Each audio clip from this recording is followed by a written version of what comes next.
Magandang hapon, ngayon po ay araw ng Martes, August 8, 2023. Update po muli sa lagay ng panahon.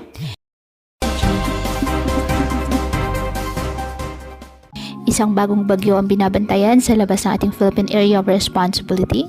Isang itong tropical depression at ayon sa pag-asa, huling namataan sa may east-northeast ng extreme northern Luzon. Taglay nito ang lakas ng hangin na aabot sa 55 km per hour at halos hindi po gumagalaw sa kinaroroonan ang bagyo.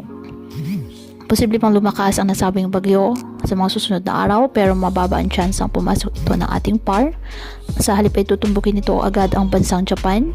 Pero dahil sa nasa karagatan pa ang bagyo ay mari pang magbago ang kilos nito. Sa ngayon, hanging habagat at mga localized thunderstorms ang nakakaapekto sa ating bansa. Samantala, may gale warning po na nakataas ngayon sa northern coast ng Ilocos Norte at Cagayan kasama ng Babuyan Islands dahil pa rin po sa banta ng matataas na alon. Ganon din po sa mga dagat sakop ng Batanes. Ngayong araw, asahan ang light to moderate rain silang bahagi ng Ilocos Region, Cordillera, Central Luzon, Calabarzon, Mimaropa, Masbate at Visayas. Ulan na din ilang bahagi ng Cagayan Valley Region, Bicol at ibang bahagi ng Kapisayaan at Mindanao.